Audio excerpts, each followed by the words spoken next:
Amazing Discoveries Afrika mempersembahkan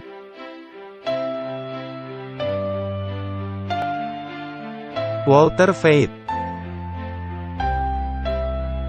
Martin Smith, Martin Luther, tahun 1517. Konsili Trent, tahun 1545. Luka Parah, tahun 1798. Kebangunan Rohani Besar, tahun 1844. Ensiklikal Rerum Novarum, tahun 1891. Konsili Vatikan II, tahun 1962. Paus Francis, tahun 2013. Ensiklikal Laudato Si Perawatan Bersama Rumah Kita, tahun 2015. Pandemi COVID-19, tahun 2019. Pemilihan Presiden Amerika Serikat, tahun 2020. Ensiklikal Fratelli Tutti, tahun 2020. WhatsApp Prof 97, Puncak Sejarah Dunia Kedatangan Kembali Yesus Kristus. Selamat siang, selamat datang kembali dalam episode lain WhatsApp Prof. Saya Martin Smith, saya Walter. Hello Walter. Hai. Hari ini kita akan sedikit membahas, apa yang menjadi titik puncak zaman. Benar, karena adanya orang-orang yang bertanya, mengenai urut-urutan. Dan dunia di luar sana, memiliki banyak pandangan mengenai kedatangan kembali Kristus. Jadi, untuk penegasan, karena kita membahas peristiwa-peristiwa akhir zaman. Mari kita melihat urut-urutan yang akan terjadi hingga mencapai akhirnya. Dan ini pada dasarnya, sebagai pengungkapan Alkitab, bagi orang-orang yang memerlukan info lanjutan tentang topik ini. Dan seperti yang Anda katakan sebelumnya, ini bisa menjadi alat yang dipakai untuk penginjilan. Benar. Mari kita memulai dengan doa. Bapa Sorgawi, terima kasih, telah mengumpulkan kembali kami bersama-sama. Kami sedang menanti-nantikan kedatangan kembali Yesus Kristus di awan-awan untuk menjemput kami. Kiranya Engkau mencerahkan para pemirsa dan juga kami. Dalam topik ini, di dalam nama Yesus, kami sudah berdoa. Amin. Nah, Martin, semua orang sedang menanti-nantikan puncak sejarah bumi, dengan kedatangan kembali Kristus. Saya pun demikian. Ini adalah pernyataan Wesley yang terkenal. Saya hanya ingin tahu satu hal. Jalan menuju ke surga, bagaimana mendarat dengan selamat di pantai berbahagia itu. Allah sendiri telah turun untuk mengajarkan jalannya. Untuk tujuan inilah, Allah datang dari surga. Allah telah menuliskannya di dalam sebuah kitab. Oh, berilah saya buku itu, dengan harga berapapun. Berilah saya kitab Allah. Lalu dia berkata, saya telah memilikinya. Di sini telah tersedia cukup pengetahuan bagi saya. Kiranya saya menjadi homo unius libri, manusia dengan satu kitab. Jadi pada dasarnya, apa yang dikatakannya, dan ini apa yang dikatakan oleh reformasi, jika Anda memiliki Alkitab. Maka harus ini, harus itu, mesti begini, mesti begitu, tambah ini, tambah itu. Yesaya 28 ayat 13. Anda semestinya tidak perlu khawatir, karena Allah telah menaruhnya ke dalam sebuah kitab. Dan kita mesti melihat apa yang dikatakan kitab itu. Kitab Kisah Para Rasul 1 ayat 11, Hai orang-orang Galilea, mengapakah kamu berdiri melihat ke langit?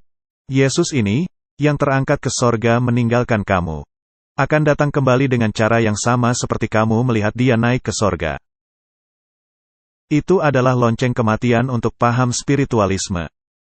Benar, bukankah demikian? Karena mereka telah membuatnya menjadi peristiwa spiritual. Memaknainya hanya sebagai hal spiritual, kedatangan kembali yang sebenarnya, literal, dari Kristus. Itulah sebabnya, seperti yang dikatakan oleh Blavatsky, mencintai versi Alkitab Kabal, daripada yang baru, yang sering menceritakan akhir zaman, dan bukannya akhir dunia. Dan kedatangan Kristus bagi mereka, bukan kedatangan yang sebenarnya dalam awan-awan. Tetapi di sini kita mendapat suatu pernyataan jelas. Ini merupakan peristiwa yang sesungguhnya, literal.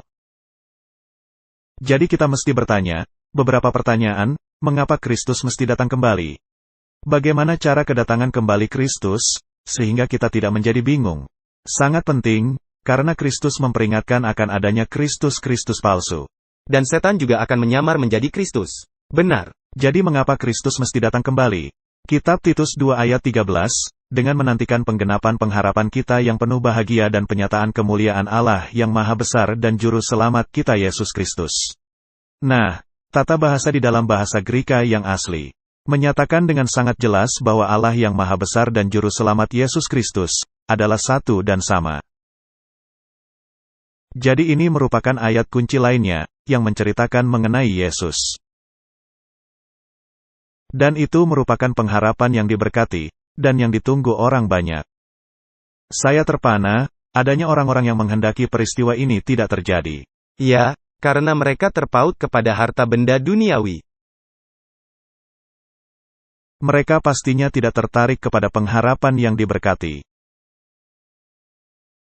Kitab Yohanes pasal 14 merupakan Alkitab miniatur saya untuk akhir zaman. Yohanes 14 ayat 1, janganlah gelisah hatimu, percayalah kepada Allah, percayalah juga kepadaku. Yohanes 14 ayat 2, di rumah Bapakku banyak tempat tinggal. Jika tidak demikian, tentu aku mengatakannya kepadamu, sebab aku pergi ke situ untuk menyediakan tempat bagimu. Yohanes 14 ayat 3, dan apabila aku telah pergi ke situ dan telah menyediakan tempat bagimu, aku akan datang kembali. Dan membawa kamu ke tempatku, supaya di tempat di mana aku berada, kamu pun berada. Martin, apakah ayat ini menceritakan yang sesungguhnya, literal, ya? Anda mempercayainya? Apa yang salah dengan Anda? Saya sangat menyukai ayat ini. Dan saya sangat senang, ini dalam versi King James, di rumah Bapakku banyak tempat kediaman. Jika Anda membaca dalam versi modern, ada banyak rumah. Dan jika Anda membaca dalam Alkitab yang lebih modern, ini terbaca, ada tersedia banyak ruangan. Jadi, kembali mereka ingin menspiritualkan segala sesuatunya. Dan menurut ayat ini, Martin, kapan Anda pergi ke sorga, ketika Yesus menerima saya? Ketika Yesus kembali datang. Sedangkan apa yang dipercayai dunia, Anda akan mengalami pengangkatan. Dan ada juga yang percaya, ketika seseorang mati, dia langsung ke surga. Jadi orang itu sudah ada di sorga. Jadi apa gunanya Yesus datang untuk menjemput umatnya, jika mereka sudah ada di sorga? Anda lihat, ini begitu sederhana dan masuk akal.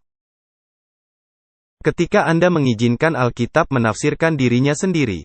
Seperti yang saya sebutkan dalam kesaksian saya, ketika Anda membaca ayat ini, dan dipimpin oleh Roh Kudus, maka akan menghapuskan semua kebingungan yang ada. Benar. Bacalah Alkitab, seperti apa adanya. Bagaimana cara Yesus datang kembali? Kedatangan Yesus akan terlihat secara universal.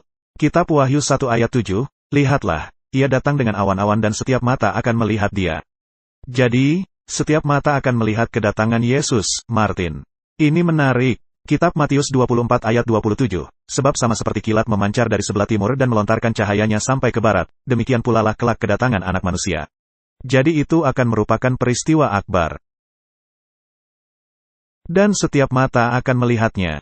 Setiap mata orang hidup akan melihatnya. Ini bukanlah peristiwa rahasia, yang terjadi di suatu tempat. Nah, apa artinya ketika dikatakan Yesus datang dalam awan-awan? Nah, paralelisme Ibrani, mesti menjawab hal ini buat kita. Kitab Mazmur 104 ayat 3, yang menjadikan awan-awan sebagai kendaraanmu, yang bergerak di atas sayap angin. Jadi ini masih belum jelas. Tetapi kita memiliki persamaan kata yang mereka pakai, awan-awan, kereta perang, kendaraan. Kita lanjut, dalam kitab Matius 24 ayat 30, dan mereka akan melihat Anak Manusia itu datang di atas awan-awan di langit dengan segala kekuasaan dan kemuliaannya. Nah, dalam doa Anda, Martin, Anda berkata, kedatangan Yesus melalui awan-awan. Tetapi kedatangan Yesus di dalam awan-awan. Lalu kita ingin tahu apa itu kereta perang, kendaraan, yang ada dalam kitab Mazmur 68 ayat 18. Kereta-kereta Allah puluhan ribu, bahkan beribu-ribu banyaknya para malaikatnya. Tuhan ada di tengah-tengah mereka, seperti di Sinai, masuk ke tempat kudus. Jadi sekarang kita mendapat gambaran yang jelas. Alkitab menafsirkan Alkitab. Jadi Yesus akan datang dengan ribuan dan jutaan para malaikatnya. Ini akan sangat luar biasa. Jika seorang malaikat berjalan menuju ke makam yang menyebabkan gempa bumi. Jika seorang malaikat membuat orang-orang jatuh seperti orang mati, jika seorang malaikat menggulingkan batu besar itu dengan jarinya saja. Apa yang akan terjadi ketika miliaran malaikat datang?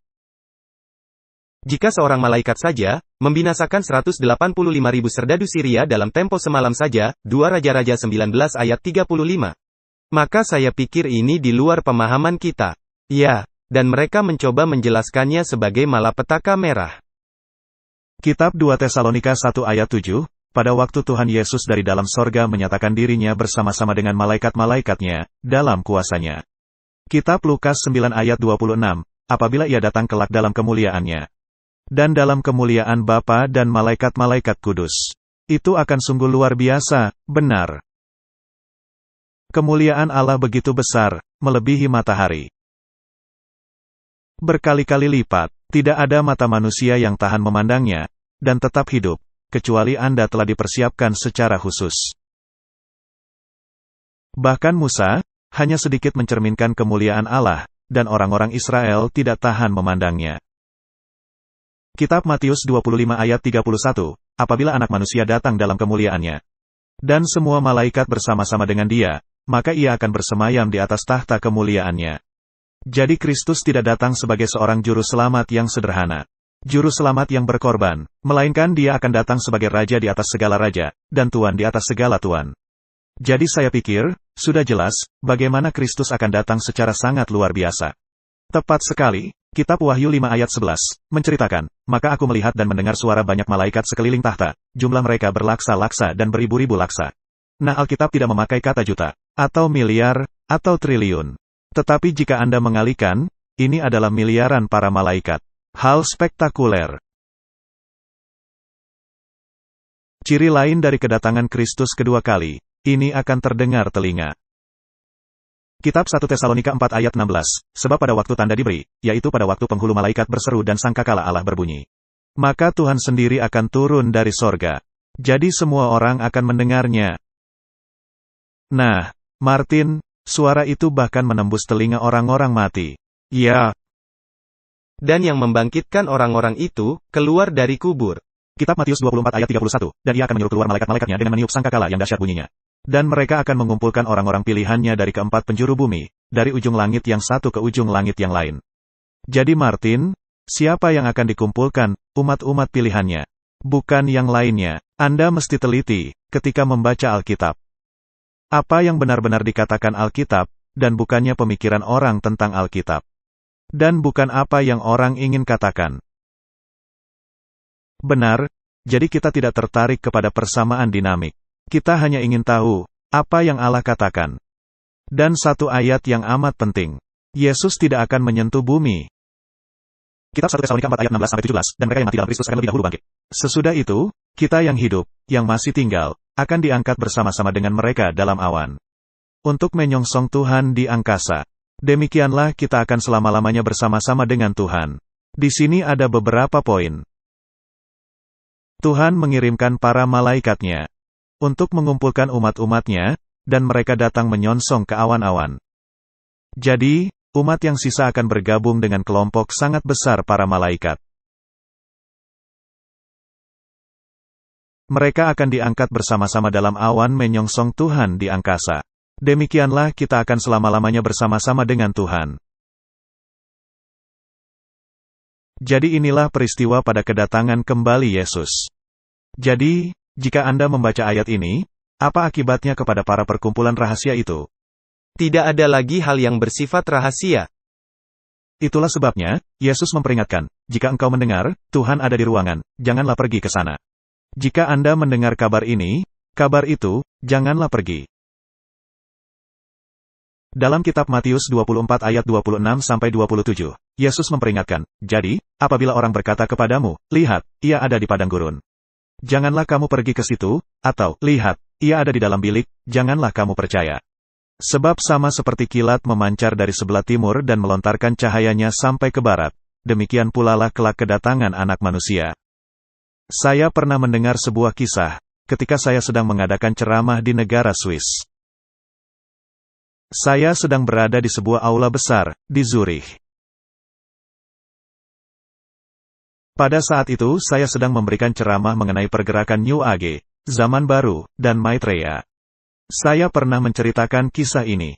Sementara saya sedang memberikan ceramah, yang dihadiri cukup banyak orang. Orang-orang menjadi merasa jemu kepada saya. Karena mereka berkata, wah, ini bohong. Tidak ada Maitreya yang mencoba memakai topeng, menyamar sebagai Kristus. Pada masa itu, Benjamin Creme sedang sibuk mendapatkan bayangan. Lalu, ada orang yang bangkit berdiri, dan mereka bersikeras. Mereka berkata, kami tidak ingin mendengar bualan ini. Lalu mereka pergi keluar, dan banyak orang yang pergi keluar dari aula. Dan ini cukup membuat kegaduhan, Martin. Maka saya berkata, Tuhan, mereka tidak mempercayai pekabaranmu. Tolonglah saya. Dan saya terus lanjut dengan ceramah, dan dengan sisa orang-orang yang ada. Saya tidak bisa berbuat apa-apa, jika mereka tidak percaya. Dan itulah yang terjadi. Dan sekitar 20 menit kemudian, terjadi kegaduhan besar, dan orang-orang berlarian masuk kembali ke aula. Bukankah ini aneh? Saya pasti berpikir Anda pasti merasa terkaget-kaget. Ya, saya berkata, wah ada apa lagi, Martin? Apakah Anda mempercayai kebetulan, atau adanya penyertaan Allah? Adanya penyertaan Allah. Secara kebetulan, adanya suatu tempat, di sebuah hotel, di seberang tempat kami mengadakan ceramah. Benjamin Creme sedang mendapat bayangan dari Maitreya, tepat pada saat itu. Sementara saya sedang memberikan ceramah itu. Bukankah ini sungguh luar biasa? Dan ketika orang-orang ini keluar, segerombolan orang keluar dari hotel itu. Dengan banyak berteriak-teriak. Maitreya ada di sini. Maitreya ada di sini. Dan mereka membagi-bagikan barang di jalanan kepada orang-orang. Dan orang-orang berkata, ada apa? Ada apa? Mereka sangat bersemangat dan berkata, Benjamin Creme sedang dinaungi oleh Maitreya. Dan mereka menyadari, mungkin saya sedang tidak membual. Dan mereka kembali masuk ke dalam aula. Jadi, Anda jangan mendengar, jika dia ada di Zurich. Jangan pergi. Karena bukan begitu cara kedatangan Yesus. Dan kami juga sudah menunjukkan slide, jangan mempercayai. Rabi-rabi kenamaan, yang mengatakan sedang mengadakan komunikasi dengan Yesus. Kami memang sudah menunjukkan slide-nya. Kemudian, apa yang akan terjadi di saat kedatangan Yesus yang kedua kali? Ini merupakan pertanyaan logis, benar. Alkitab menceritakan, akan adanya kebangkitan orang-orang saleh. Kitab 1 Tesalonika 4 ayat 16, sebab pada waktu tanda diberi, yaitu pada waktu penghulu malaikat berseru dan sangkakala Allah berbunyi, maka Tuhan sendiri akan turun dari sorga. Dan mereka yang mati dalam Kristus akan lebih dahulu bangkit. Apakah ini menyiratkan akan adanya kebangkitan lain bagi orang-orang mati yang tidak di dalam Kristus? Ya. Jadi ada kebangkitan pertama, dan ada kebangkitan kedua. Kita mesti meneliti hal ini. Alkitab menjelaskan hal ini. Jadi, berapa lama orang-orang yang lainnya tetap mati? Ini merupakan pertanyaannya. Kitab Wahyu 20 ayat 5. Tetapi orang-orang mati yang lain tidak bangkit sebelum berakhir masa yang 1000 tahun itu. Dan ini merujuk kepada pernyataan yang sebelumnya. Ini merupakan kebangkitan yang pertama, ketika menggambarkan kedatangan Kristus. Kebangkitan pertama adalah kebangkitan orang-orang saleh. Kitab Tesalonika sudah menjelaskannya dengan jelas. Dan orang-orang mati lainnya tidak bangkit selama 1000 tahun yang selanjutnya. Nah, ada orang-orang yang berkata, wah Anda melompat-lompat dari kitab Tesalonika ke kitab Wahyu. Dan mungkin juga ke ayat yang ada di Perjanjian Lama. Tetapi tepat itulah apa yang dikatakan Alkitab. Anda mesti melakukan studi yang mendalam, dengan menggabungkan semua ayat-ayat, di sini sedikit, di sana sedikit, sehingga gambarannya penuh. Dan tidak meragukan. Ya itu sangat benar, sebab itu menunjukkan bahwa Anda tidak terkena salah penafsiran. Benar. Jadi mari kita pastikan, kebangkitan apa yang akan menyertai Anda, ketika Anda mati, sebelum kedatangan kembali Kristus. Kebangkitan yang mana, yang Anda inginkan? Kebangkitan yang pertama. Benar. Kitab Wahyu 20 ayat 6. Berbahagia dan kuduslah ia, yang mendapat bagian dalam kebangkitan pertama itu. Ini berarti, merupakan kesedihan yang amat sangat, jika turut serta dalam kebangkitan yang kedua. Jadi di dalam Alkitab ada dua kebangkitan, kebangkitan kehidupan, dan kebangkitan kebinasaan. Ini sangat jelas, benar. Pada kedatangan Yesus kedua kali, orang-orang saleh yang masih hidup, akan diubahkan. Karena akan terdapat orang-orang yang masih hidup. Kitab 1 Korintus 15 ayat 52-53, dalam sekejap mata, pada waktu bunyi nafiri yang terakhir. Nah, tadi kita sudah mendengar, Kristus akan datang, dengan bunyi sangkakala Allah, benar. Sebab nafiri akan berbunyi dan orang-orang mati akan dibangkitkan dalam keadaan yang tidak dapat binasa. Dan kita semua akan diubah. Jadi, kami di sini merujuk kepada orang-orang yang masih hidup. Karena yang dapat binasa ini harus mengenakan yang tidak dapat binasa. Dan yang dapat mati ini harus mengenakan yang tidak dapat mati. Itu adalah paralelisme Ibrani. Ini hanya mengulangi pemikiran yang sama dengan kata yang berbeda. Dengan kata lain, Anda menegaskannya, memberinya kuasa. Saya sangat senang cara mereka menuliskannya. Seperti yang Anda pernah katakan, dengan gaya chiasme, ini juga hilang dalam terjemahan modern. Ya, itu hilang sama sekali. Anda mesti melihat cara yang sama, hal yang sedang disoroti. Ini seperti kita memakai stabilo, hanya dalam hal ini Allah yang memakainya. Saya ingin Anda melihat hal yang tersembunyi di sini. Jadi, mari kita meringkaskannya, seperti dalam kitab 1 Korintus 15 ayat 20, ayat 22 dan 23. Tetapi yang benar ialah, bahwa Kristus telah dibangkitkan dari antara orang mati. Sebagai yang sulung dari orang-orang yang telah tertidur, meninggal. Hal menarik, dikatakan, mereka tertidur, benar, ya. 1 Korintus 15 ayat 21, sebab sama seperti maut datang karena satu orang manusia, Adam, demikian juga kebangkitan orang mati datang karena satu orang manusia, Kristus. 1 Korintus 15 ayat 23, Kristus sebagai buah sulung. Sesudah itu mereka yang menjadi miliknya pada waktu kedatangannya. Nah, ini adalah ayat yang menarik, karena adanya kebangkitan yang terjadi sebelumnya. Musa telah dibangkitkan, karena kita membaca Mikhael berbantah-bantah dengan iblis memperebutkan jasadnya. Dan Musa telah pergi ke sorga. Jadi Musa mengalami kematian dan kebangkitan. Tetapi Musa bukanlah buah sulung, melainkan Kristuslah yang menjadi buah sulung.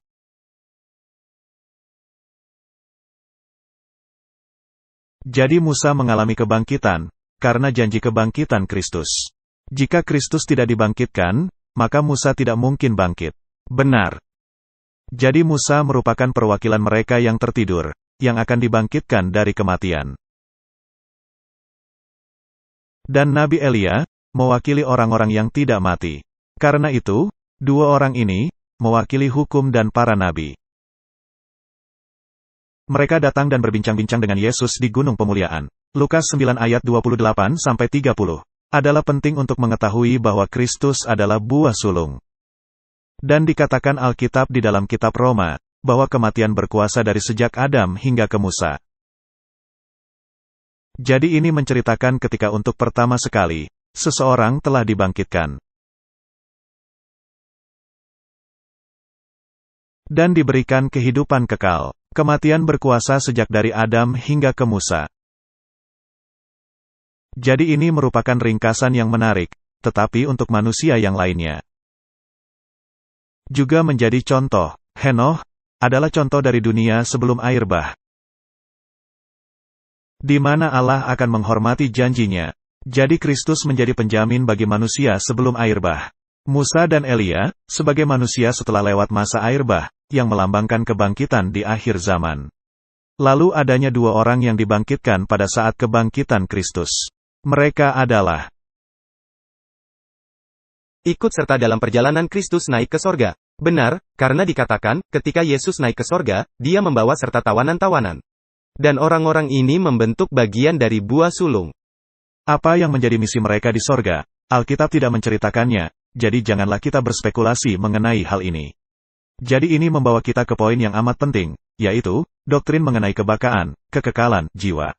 Yang merupakan suatu campuran yang rumit, dari seluruh urut-urutan kejadian. Dan hal ini juga memainkan peranan sangat besar dalam penyesatan di akhir zaman. Benar. Kitab Kejadian 2 ayat 17, tetapi pohon pengetahuan tentang yang baik dan yang jahat itu, janganlah kau makan buahnya. Sebab pada hari engkau memakannya, pastilah engkau mati. Ini adalah pernyataan Allah. Kitab Kejadian 3 ayat 4, tetapi ular itu berkata kepada perempuan itu, sekali-kali kamu tidak akan mati. Kita sudah membahas hal ini berkali-kali, tetapi pada dasarnya, inilah yang dipercayai umat manusia, kebakaan.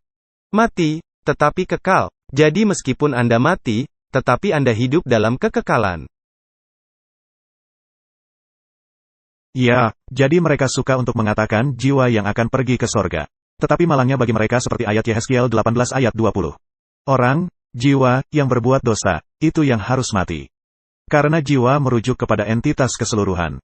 Jiwa adalah nafas hidup, ditambah dengan materi dari bumi, dan dipersatukan, dan manusia menjadi jiwa yang hidup. Seluruh entitas itu akan mati. Jadi tidak ada lagi yang hidup. Kitab 1 Timotius 1 ayat 17, hormat dan kemuliaan sampai selama-lamanya bagi Raja segala zaman, Allah yang kekal, yang tak nampak, satu-satunya Allah yang bijak, yang esa. Amin. Dengan kata lain, satu-satunya yang kekal hanyalah Allah, dan hanya Allah yang bisa memberikan hidup kekal. Kitab 1 Timotius 6 ayat 14, turutilah perintah ini, dengan tidak bercacat dan tidak bercela, hingga pada saat Tuhan kita Yesus Kristus menyatakan dirinya. Itulah tugas kita. Jadi lakukan dan dengar seperti orang-orang yang hidup menuruti hukum, benar. 1 Timotius 6 ayat 15, yaitu saat yang akan ditentukan oleh penguasa yang satu-satunya dan yang penuh bahagia, Raja di atas segala raja dan Tuan di atas segala tuan. Ayat 16, dialah satu-satunya yang tidak takluk kepada maut, ini sungguh sangat jelas. Jadi doktrin kebakaan, kekekalan, jiwa tidaklah alkitabiah. Ini merupakan doktrin Katolik Roma, dan juga doktrin kekafiran. Bersemayam dalam terang yang tak terhampiri. Seorang pun tak pernah melihat dia dan memang manusia tidak dapat melihat dia. Baginya lah hormat dan kuasa yang kekal. Amin. Dan kitab 1 Timotius 6 ayat 16, dalam versi King James berkata, Dialah satu-satunya yang tidak takluk kepada maut, bersemayam dalam terang yang tak terhampiri. Seorang pun tak pernah melihat dia dan memang manusia tidak dapat melihat dia. Baginya lah hormat dan kuasa yang kekal. Amin. Jadi kita tegaskan, tidak seorang pun yang bisa memandang Allah, jika orang itu berdosa dan bisa tetap hidup. Yang akan dibinasakan oleh sinar terang kedatangannya. Jadi, jelas jika Anda ingin hidup di hadapan Allah, Anda mesti memiliki tubuh yang kekal. Jadi Musa mesti dibangkitkan dalam tubuh yang kekal, yaitu yang dapat bertahan berdiri di hadapan Allah. Saat sebelumnya, ketika Musa bersama-sama dengan Allah, Allah mesti menyelubungi kemuliaannya memakai awan. Ketika Allah diminta untuk menunjukkan kemuliaannya, Allah berkata, engkau tidak bisa melihatku dan tetap hidup. Tetapi, aku akan menyembunyikan engkau di tebing jurang, dan menudungi engkau dengan tanganku. Dan ketika aku berjalan, engkau bisa melihatku dari belakangku.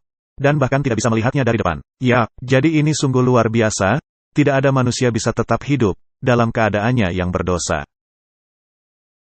Di hadapan hadirat Allah. Jadi apa yang diceritakan hal ini bagi kita? Hal yang akan menimpa orang-orang yang tidak bertobat di akhir zaman, mereka akan dibinasakan. Dan ini bukan perbuatan Allah, karena Anda akan dibinasakan, karena berpaut kepada dosa Anda. Itulah sebabnya Alkitab berkata, manusia durhaka akan dibinasakan oleh sinar terang kedatangan Yesus. Jadi mari kita tegaskan, meskipun kita sudah berulang kali membahasnya, tetapi demi kejelasan. Katekismus Gereja Katolik mengajarkan, bahwa manusia itu bersifat baka, kekal. Gereja mengajarkan bahwa setiap jiwa spiritual itu bersifat kekal, dan tidak binasa, ketika terpisahkan dari tubuh, pada saat kematian. Itu adalah filsafat Greka. Ini bukanlah kisah Alkitabiah. Apakah mereka mengetahui hal ini? Ya. Ensiklopedia Katolik Baru, memberitahu kita bahwa jiwa di dalam Perjanjian Lama, bukanlah bagian dari manusia. Dengan kata lain, ini tidak terpisahkan. Mereka tahu akan hal ini. Dan manusia seutuhnya, adalah makhluk yang hidup. Mereka begitu angkuh. Di hadapan pengetahuan ini, mereka masih menyatakan, untuk lebih mempercayai ular, daripada kepada Allah. Jadi bahkan di dalam Perjanjian Baru, ini mengartikan kehidupan manusia, kehidupan dari seseorang sebagai objek yang menyadari. Jadi, Alkitab tidak mengajarkan, kata mereka. Tetapi mereka mengajarkan, lalu melanjutkan, ketika Anda ingin membahas, mengenai penafsiran kitab suci. Dikatakan, Perjanjian Baru tidaklah mengajarkan kebakaan jiwa dalam pengertian Helenistik, Greka. Adanya prinsip kebakaan dari orang-orang mati. Mereka mengetahui hal ini, Martin. Ini sungguh sulit dipercaya. Ini tragedi, jika Anda mengetahui suatu pengajaran yang tidak alkitabiah. Maka sesungguhnya Anda mengajarkan dusta ular. Jadi, marilah kita meneliti secara singkat topik kematian, ruang lingkup mistis dari kematian, dalam kitab Kejadian 2 ayat 7. Ketika itulah Tuhan Allah membentuk manusia itu dari debu tanah dan menghembuskan nafas hidup ke dalam hidungnya. Demikianlah manusia itu menjadi makhluk yang hidup. Jadi manusia hanya menerima. Manusia barulah hidup. Itulah sebabnya ketika nafas hidup dicabut, metabolisme Anda berhenti, maka Anda kembali menjadi debu.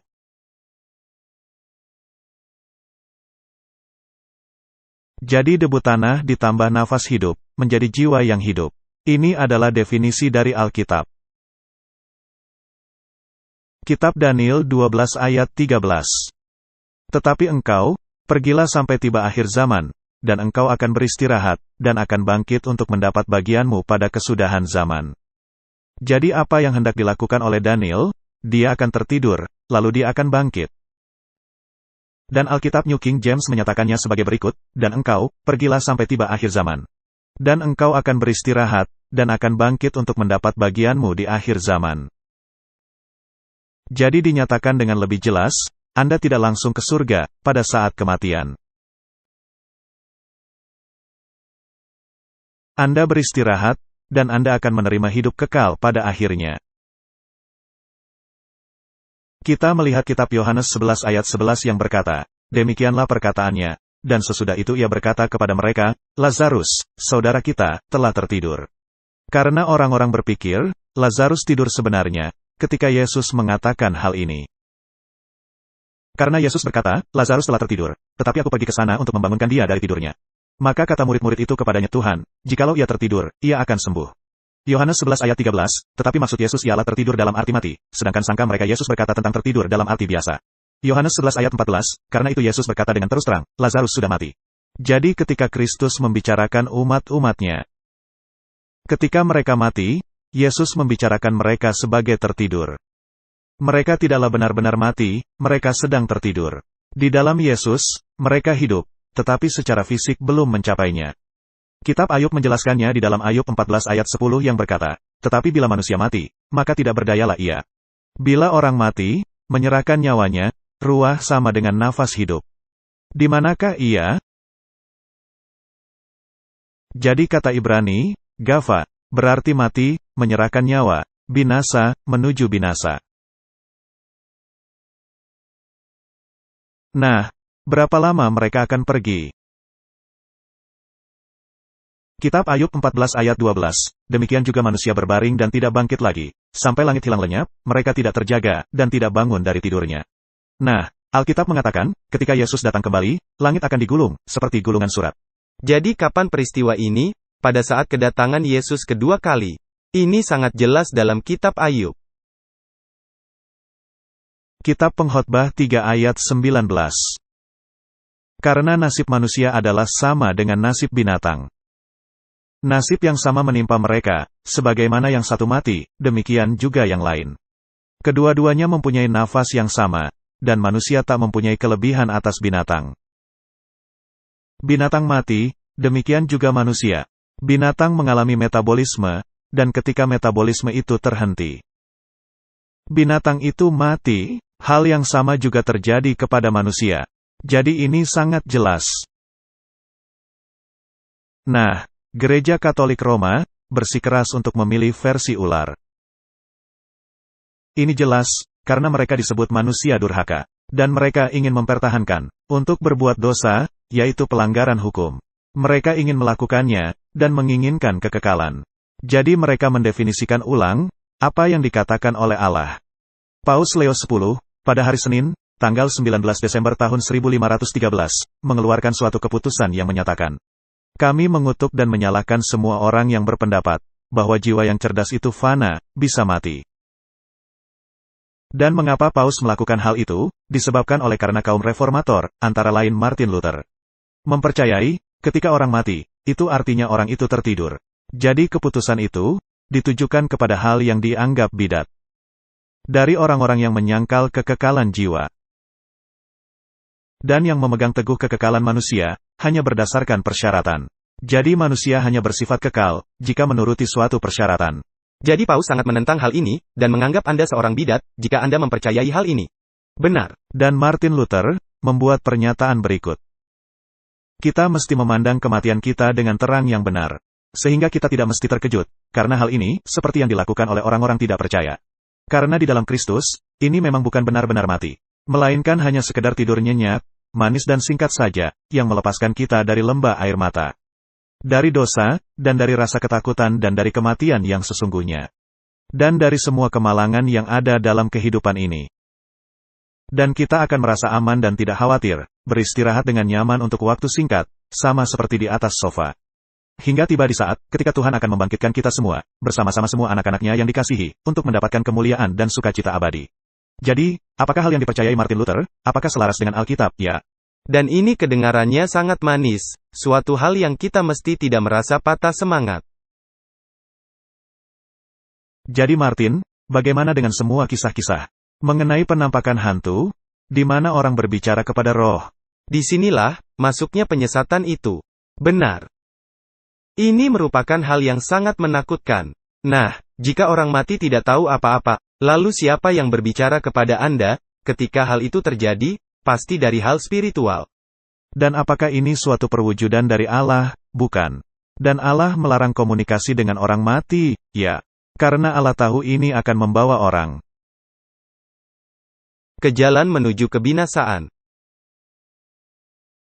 Benar, jadi ketika Anda berbicara kepada suatu perwujudan, sesungguhnya Anda sedang berbicara kepada roh jahat. Saya tahu, Anda seorang yang baik, tidak seperti saya yang pernah mempelajari paham spiritisme. Anda tidak memakai papan Ouija, dan hal semacam itu. Tetapi saya mendengar ini masih menjadi suatu hadiah Natal yang populer. Ya, masih banyak orang yang berkomunikasi dengan orang-orang mati. Mereka sedang berbicara kepada roh jahat. Nah, ketika ibu saya meninggal, saya mencoba menghubungi ibu saya itu. Dan sesungguhnya saya berbicara kepada perwujudan roh jahat. Dan kami juga memakai papan Ouija. Saya dan istri saya pernah sekali melakukannya, dan berbicara kepada perwujudan ini. Kami pada saat itu, masih ateis, tetapi kita berbicara kepada perwujudan roh. Bukankah ini menarik? Ini sungguh suatu hal yang amat bertentangan. Istri saya dan saya, menaruh jari kami di gelas, dan dibacakan mantra. Dan saya menanyai mengenai ibu saya. Lalu ada semua mantra-mantra, hal-hal yang bodoh. Tetapi saya bersikeras, ingin berbicara kepada ibu saya. Lalu secara tiba-tiba gelas itu berada di luar kendali. Dan gelas itu terbang, dan Anda tidak bisa menahannya. Dan ketika itu terjadi, bulu kuduk Anda mulai berdiri. Dan gelas itu menjadi sangat liar. Dan mengatakan, pergi ke neraka. Dan setelah mengatakan, pergi ke neraka, gelas itu terbang melayang dari bawah jari kami, melewati ruangan. Nah, pada saat itulah kami sadar, ini tidak sedang berkaitan dengan hal normal, melainkan supranatural. Jadi, Anda sedang berbicara kepada perwujudan roh-roh jahat. Dan ketika Raja Saul berbicara kepada tukang sihir di Endor, 1 Samuel 28 ayat 7. Adanya tirai di antara mereka berdua. Jadi Raja Saul tidak berbicara secara langsung kepada perwujudan ini. Dan perwujudan ini adalah roh jahat, yang menyamar sebagai Samuel. Lalu lanjut Martin Luther, dan karena kita menyebut kematian sebagai tertidur. Kita tahu, kita tidak akan selamanya dalam keadaan itu, melainkan kita akan bangun dan hidup kembali. Dan masa ketika kita tertidur, nampaknya tidaklah lebih lama, dari sekedar kita tertidur. Karena itu kita akan mengecam diri kita sendiri, bahwa kita akan kaget, karena tertidur di jam kematian. Dan yang secara tiba-tiba hidup kembali, dan keluar dari kubur dan dari pembusukan, dan yang menjadi sama sekali baru. Dengan suatu kehidupan yang murni, jelas, dan mulia, bertemu dengan Tuhan dan Juru Selamat kita, Yesus Kristus dalam awan-awan. Martin, apakah dia memahami hal ini? Ya. Dia memahami apa yang diajarkan oleh Alkitab. Di semua ayat kitab suci, memberikan penghiburan ini, yang menceritakan kematian orang-orang kudus, hanya sebagai tertidur. Yang dikumpulkan kepada nenek moyangnya. Ini berarti telah menaklukkan kematian melalui iman dan penghiburan di dalam Kristus, dan yang menantikan kebangkitan. Bersama-sama para orang kudus, yang telah mendahului mereka dalam kematian. Ini merupakan suatu penjelasan mutlak Alkitabiah mengenai kematian. Dan setan, tentunya akan memakai hal yang bertentangan. untuk menipu. Jadi seberapa penting Anda memahami hal ini? Saya pikir ini akan merupakan suatu keadaan antara hidup dan mati. Jadi, ketika di akhir zaman, orang-orang yang dikasihi, tiba-tiba menampakkan diri kepada orang-orang. Maksud saya mendengar pemanggil arwah di masa-masa saya yang menakutkan. Di mana perwujudan akan berbicara. Dan mereka berada dalam posisi tinggi di sorga. Bahkan mereka akan melebihi posisi Kristus. Saya membicarakan mengenai pemanggilan arwah dengan kemunculan Cecil John Rhodes. Dan bahkan negarawan seperti Adolf Hitler. Berada dalam posisi yang lebih tinggi daripada Kristus, dalam tampuk kekuasaan. Ini sungguh menghujat. Lalu akan terjadi kemunculan Kristus-Kristus palsu. Jika Anda mengetahui semua hal ini, Anda tidak akan dibingungkan. Anda mengetahui Kristus akan datang, dan tetap di angkasa. Sehingga tidak ada perwujudan yang bisa membicarakan hal ini.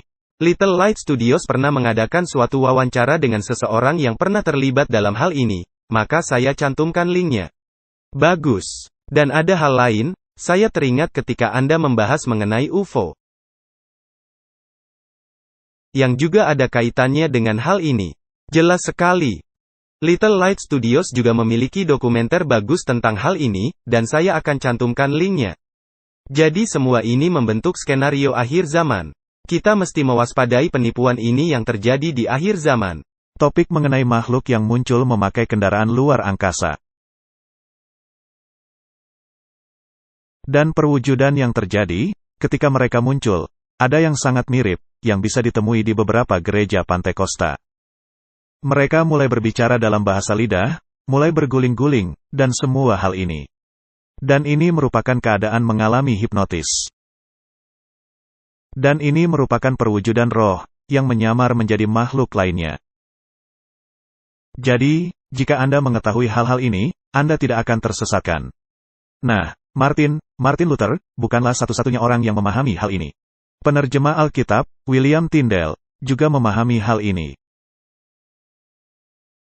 Di sini, dia menuliskan, dalam pembelaan kepada pengajaran yang kembali hidup, keadaan bersyarat kehidupan kekal. Jadi sejak mula-mula, ketika reformasi diadakan, Allah memberikan kesan kebenaran ini kepada para reformator. Dan sungguh tidak masuk akal, generasi yang selanjutnya kembali menolak pengajaran, dan kembali ke pengajaran yang tidak ada dalam katekismus mereka. Ini menunjukkan betapa kuatnya penyesatan itu terjadi. Benar. Jadi pengajaran ini kembali dihidupkan, bahwa keadaan kekal itu bersyarat. Pengajaran ini, serta pengajaran lainnya, membawakan pertentangan secara langsung, kepada pembela doktrin kepausan, Thomas More. Yang sangat menentang pemikiran Tyndale dan Luther, dengan mengatakan, semua jiwa berbaring dan tertidur sampai tibanya hari kiamat. Di tahun 1530, Tyndale merespon dengan penuh semangat. Jadi More mengatakan dengan kasar. Kalian mengatakan, orang-orang mati tidur dalam kematian hingga hari kiamat. Tidaklah demikian, mereka langsung pergi ke sorga. Mereka adalah bersifat baka. Mereka langsung pergi ke sorga, atau ke neraka, atau ke alam penyucian. Dan Tyndale juga merespon dengan kasar, dengan berkata kepada Thomas More. Dan kalian dalam menempatkan orang-orang mati ke dalam sorga, atau ke neraka, atau ke alam penyucian. Menghancurkan argumentasi yang dibuktikan oleh Kristus, dan Paulus mengenai kebangkitan. Dan jika memang jiwa-jiwa telah berada di sorga, beritahu saya, mengapa mereka tidak dalam keadaan baik, sama seperti para malaikat? Dan apa yang menjadi alasan untuk kebangkitan? Ini merupakan pertanyaan bagus. Jika mereka berbahagia, dan sama seperti para malaikat, mengapa perlu ada kebangkitan?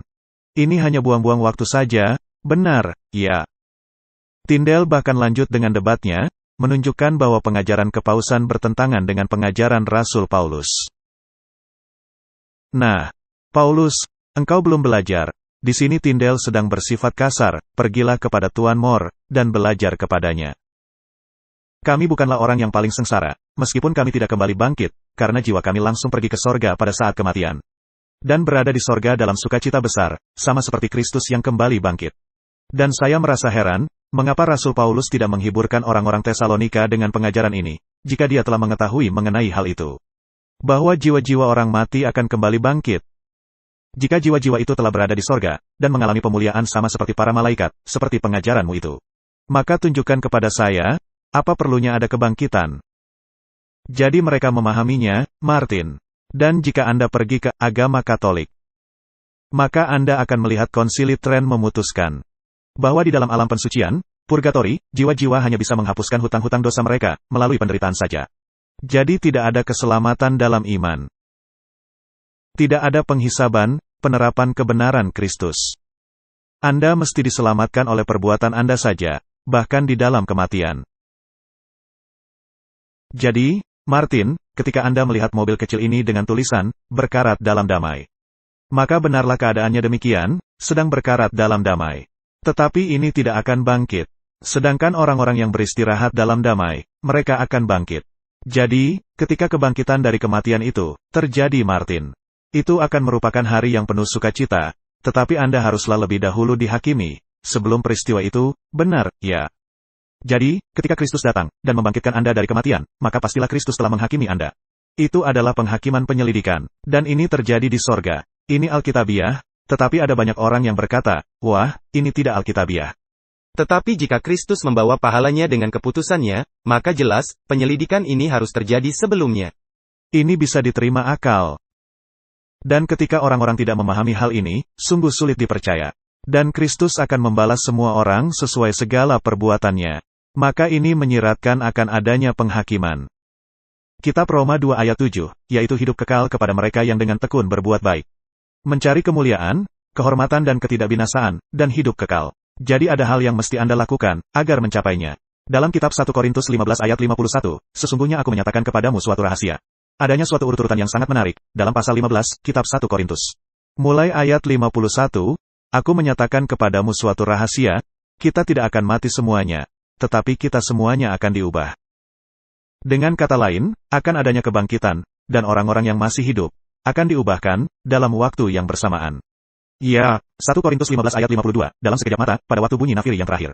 Sebab nafiri akan berbunyi dan orang-orang mati akan dibangkitkan dalam keadaan yang tidak dapat binasa dan kita semua akan diubahkan. Jadi, Martin, ketika Anda hanya bisa mendapatkan kekekalan, pada saat kebangkitan, maka tidak ada orang lain, kecuali hanya beberapa orang, yang secara perlambang telah mengalami hal itu. Yang akan menerimanya, benar. 1 Korintus 15 ayat 53, karena yang dapat binasa ini harus mengenakan yang tidak dapat binasa, dan yang dapat mati ini harus mengenakan yang tidak dapat mati. 1 Korintus 15 ayat 54, dan sesudah yang dapat binasa ini mengenakan yang tidak dapat binasa dan yang dapat mati ini mengenakan yang tidak dapat mati. Maka akan genaplah firman Tuhan yang tertulis, maut telah ditelan dalam kemenangan. 1 Korintus 15 ayat 55, hai maut di manakah kemenanganmu, hai maut, di manakah sengatmu? Ini begitu jelas, jelas sekali, tetapi tidak ada orang-orang di gereja, di luar sana, yang mengkhotbahkan hal ini. Ya, mereka mengambil ayat terakhir, yaitu ayat 55, dan membacanya dan menaruh orang-orang ke sorga. Tetapi jika mereka mau membaca ayat-ayat yang sebelumnya, dan mereka menghilangkannya, ini tidak bisa terjadi, karena hanya pada saat kebangkitan, hal ini terjadi. Benar. Jadi kembali kita memastikan hal ini, seperti ayat 2 Timotius 4 ayat 7-8, aku telah mengakhiri pertandingan yang baik. Aku telah mencapai garis akhir dan aku telah memelihara iman. 2 Timotius 4 ayat 8, sekarang telah tersedia bagiku mahkota kebenaran, yang akan dikaruniakan kepadaku oleh Tuhan, Hakim yang adil, pada hari itu.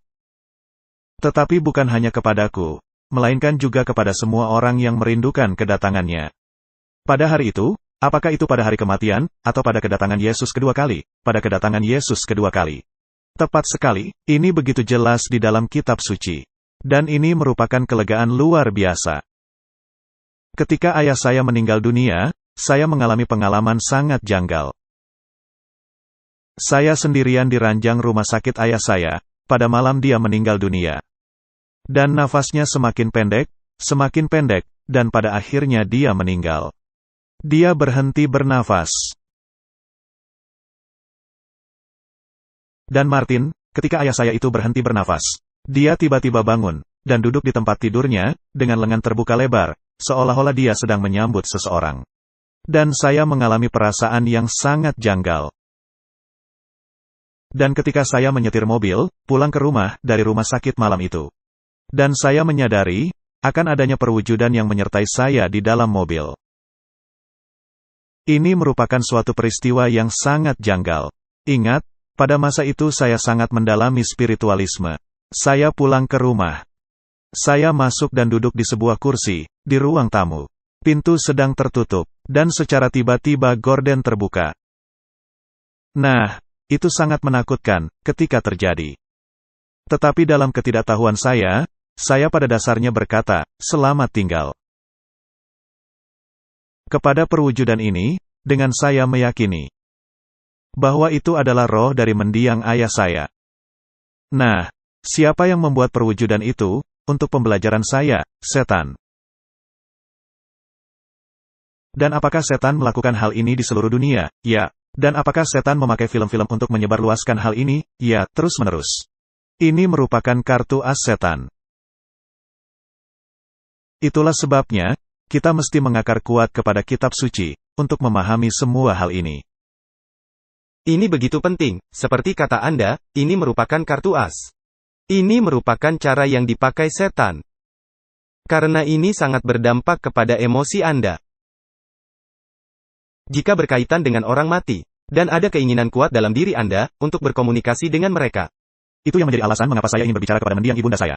Beliau meninggal dunia ketika saya berumur 12 tahun. Dan ketika saya menemukan apa yang dikatakan oleh kitab suci. Ini sungguh melegakan. Dan ketika saya menyadari keadaan orang mati, saya merasa lega. Bersyukur kepada Tuhan, seperti itu. Karena selalu ada pemikiran. Dia ada di sorga di atas sana, sambil menggigit kuku jari, menyaksikan apa yang Anda lakukan. Sebagai siswa yang bodoh, dan berbahaya. Dan melihat semua dosa yang Anda lakukan. Ini sungguh merupakan suatu mimpi buruk. Untuk menyaksikannya, atau melihat anak-anak Anda berjuang melalui masa-masa sulit, dengan tidak ada orang yang menolong mereka. Ada yang masuk ke rumah yatim piatu. Ada yang berbahagia, ada yang tidak berbahagia. Semua hal itu menghilang begitu saja. Orang-orang mati itu tidak tahu apa-apa. Mereka tertidur, hanya Allah yang tahu segala sesuatu. Dan hanya Allah yang bisa membebaskan Anda dari semua kesalahan-kesalahan, dan hal-hal yang menyertainya. Jadi Anda ingin mengakui dosa-dosa Anda kepada Allah, dan ingin membereskan segala sesuatunya dengan Allah. Dan kemudian Anda mempercayai Allah. Syukur kepada Tuhan, orang-orang yang Anda kasihi. Tidak mengetahui segala permasalahan yang Anda hadapi, juga semua kesalahan-kesalahan yang Anda buat. Kitab Matius 24 ayat 30, memberitahu kita, apa yang akan terjadi kepada orang-orang jahat. Karena harap diingat, akan ada orang-orang yang sudah mati, mereka tidak akan dibangkitkan selama 1000 tahun. Dan ada juga orang-orang yang masih hidup. Pada waktu itu akan tampak tanda anak manusia di langit dan semua bangsa di bumi akan meratap. Dan mereka akan melihat anak manusia itu datang di atas awan-awan di langit dengan segala kekuasaan dan kemuliaannya. Jadi akan ada suatu kumpulan besar. Orang-orang yang tidak berbahagia. Mereka sedang meratap. Jadi apa yang akan terjadi kepada mereka? Kitab Wahyu 6 ayat 15-17, mengatakan, dan raja-raja di bumi. Dan pembesar-pembesar serta perwira-perwira, dan orang-orang kaya serta orang-orang berkuasa. Saya pikir, orang-orang mesti menonton berita, apa yang sedang kita bicarakan. Semua para pemimpin-pemimpin ini, siapa orang-orang besar ini, dan siapa para orang-orang kaya ini? Dan orang-orang kaya serta orang-orang berkuasa, dan semua budak serta orang merdeka. Bersembunyi ke dalam gua-gua dan celah-celah batu karang di gunung. Dan mereka berkata kepada gunung-gunung dan kepada batu-batu karang itu, runtuhlah menimpa kami. Dan sembunyikanlah kami terhadap dia, yang duduk di atas tahta dan terhadap murka anak domba itu. Wahyu 6 ayat 17, sebab sudah tiba hari besar murka mereka dan siapakah yang dapat bertahan? Martin, mereka masih memiliki waktu untuk merenungkan. Saya pikir, akan ada raja-raja di bumi, yang akan pindah kelompok. Ini sama seperti Raja Nebukadnezar. Dan akan ada suatu kesenjangan yang sangat besar. Bisa saja, adanya orang-orang kaya berpindah kelompok, dan menaruh energi mereka bagi pihak Allah. Daripada apa yang sedang mereka lakukan, sekarang ini. Kitab Yudas 14 dan 15, sesungguhnya Tuhan datang dengan beribu-ribu orang kudusnya, ini adalah para malaikat Tuhan. Hendak menghakimi semua orang dan menjatuhkan hukuman atas orang-orang fasik karena semua perbuatan fasik yang mereka lakukan. Dan karena semua kata-kata nista, yang diucapkan orang-orang berdosa yang fasik itu terhadap Tuhan. Martin, ayat ini, Yudas 14 dan 15. Berapa banyak orang-orang, dan program yang memakai nama Tuhan dengan sia-sia dan yang melecehkannya. Saya pikir, akan merupakan suatu mukjizat, jika ada yang tidak melecehkan nama Tuhan atau menghujat. Nah, kebanyakan para aktor di dunia ini masuk dalam kelompok persaudaraan rahasia, benar. Dan persaudaraan rahasia itu, khususnya ketika tiba di level yang lebih tinggi, adalah para pemuja Lucifer. Dan mereka membenci Kristus. Karena itu, merupakan suatu kebiasaan bagi mereka untuk memakai nama Tuhan dengan sia-sia. Dan mereka memakainya sebagai suatu pengungkapan. Hampir di seluruh film-film yang ada. Karena itu, mustahil bagi saya untuk menonton film-film itu. Karena sangat mengerikan, cara mereka bertingkah laku. Jika mereka melakukan hal yang sama, kepada para nabi dari agama lain, mereka bisa saja digantung. Kitab Zefanya 1 ayat 14-15. Sudah dekat hari Tuhan yang hebat itu, sudah dekat dan datang dengan cepat sekali. Dengar, hari Tuhan pahit, pahlawan pun akan menangis. Hari kegemasan hari itu, hari kesusahan dan kesulitan, hari kemusnahan dan pemusnahan, hari kegelapan dan kesuraman, hari berawan dan kelam. Jadi akan ada dua kelompok, yang satu akan berkata, ini adalah Allah kita. Kita sudah menantikannya, dan Dia akan menyelamatkan kita. Ini akan merupakan suatu hari terbaik, indah dan penuh kemuliaan.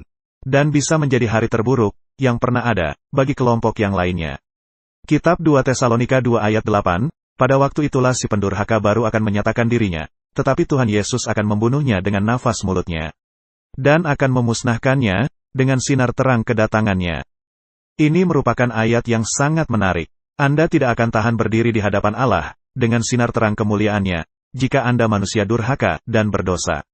Di sini ada dua penjelasan, apa yang akan menimpa kepada dua kelompok yang berbeda.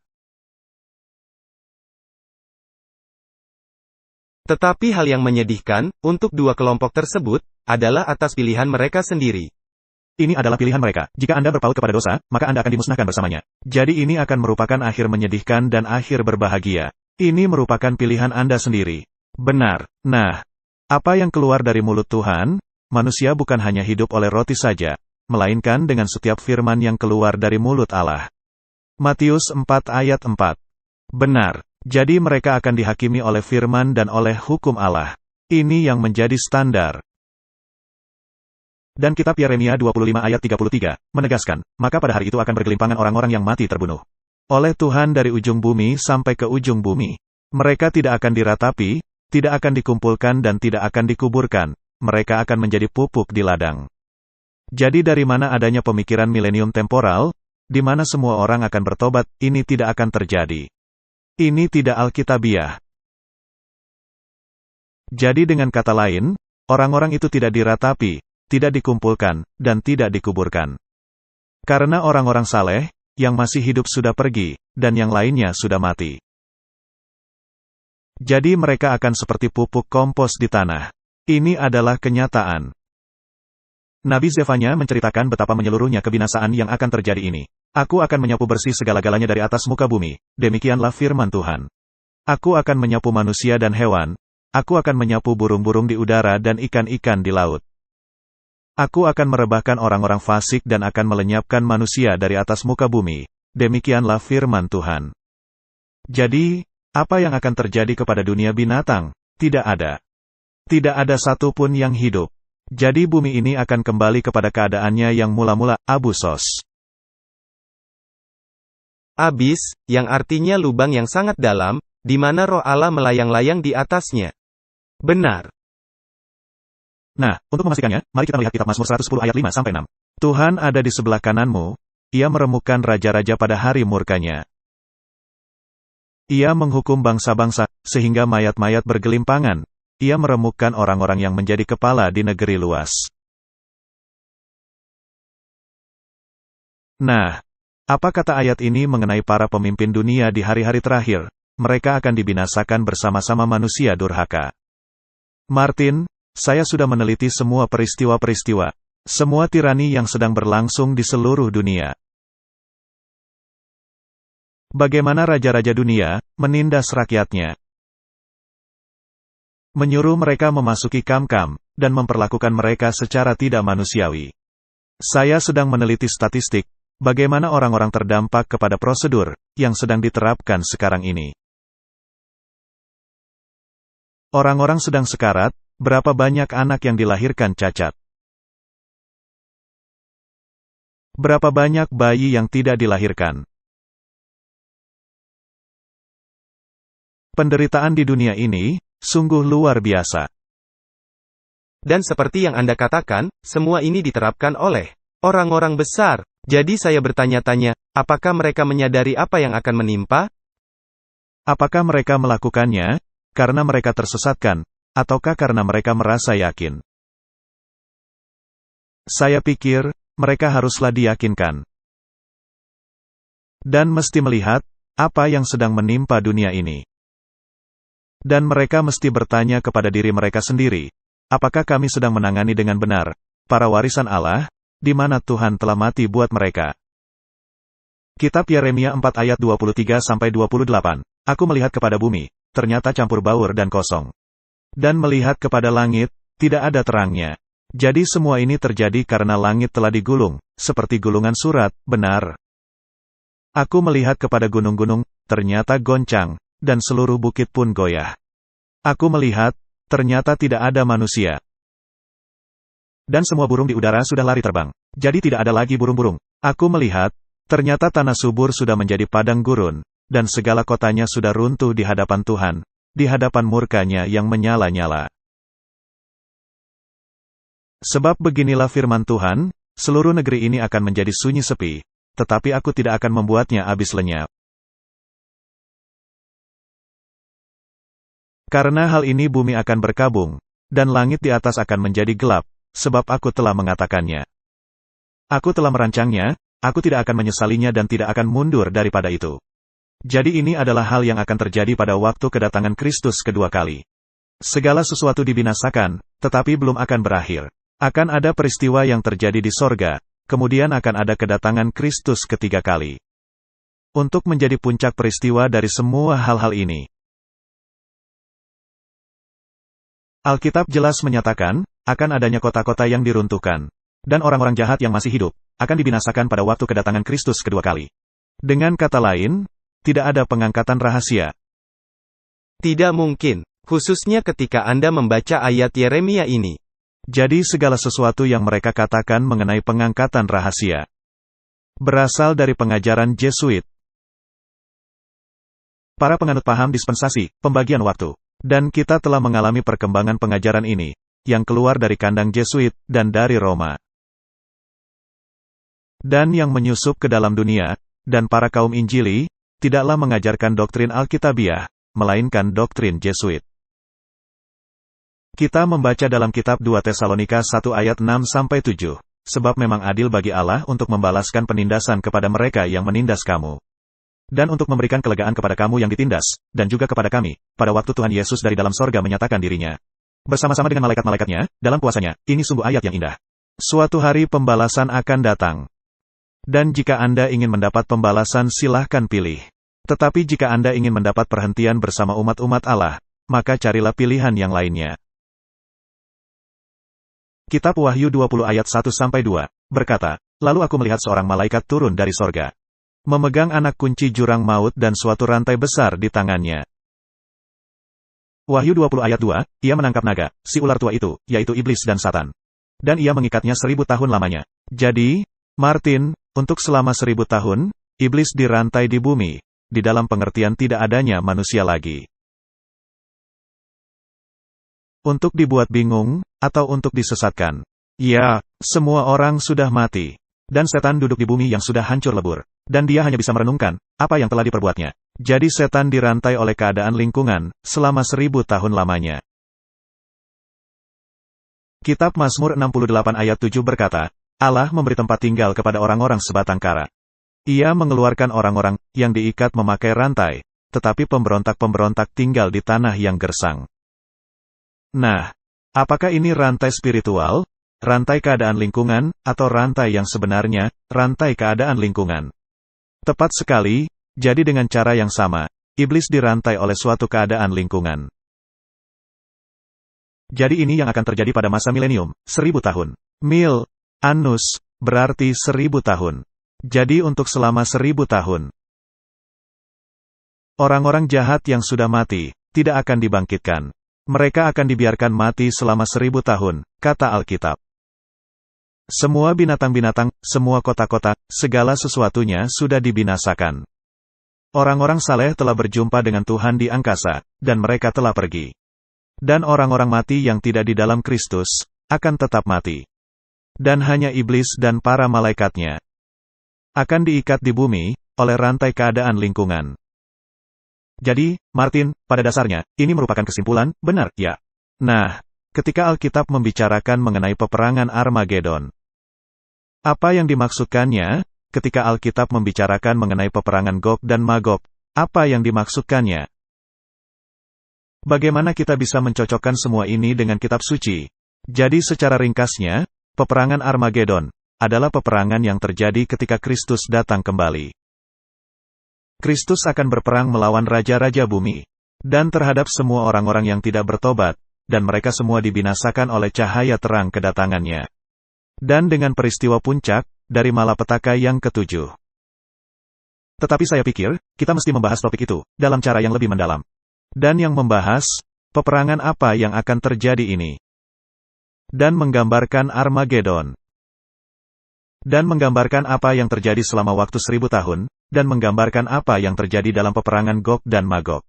Dan kemudian kita bisa meringkaskannya dengan urut-urutan yang benar, sesuai Alkitab apa yang membentuk urut-urutan peristiwa. Mungkin kita mesti membuat bagian 2.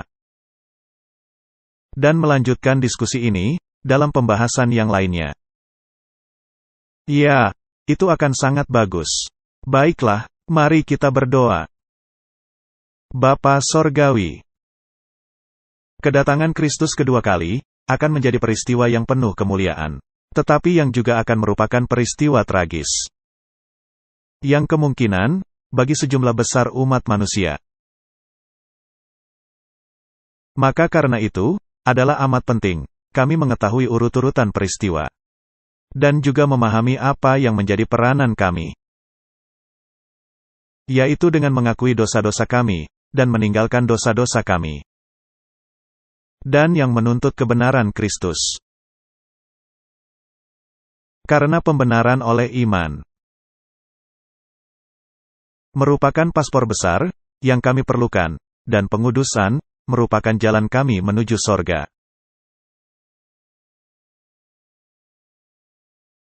Berkatilah kami dalam keputusan kami. Di dalam nama Yesus, kami sudah berdoa. Amin. Terima kasih sudah menonton video ini. Untuk berlangganan kepada channel kami, klik di sini. Untuk mendapat pemberitahuan, klik tanda lonceng. Untuk menonton video selanjutnya, klik di sini.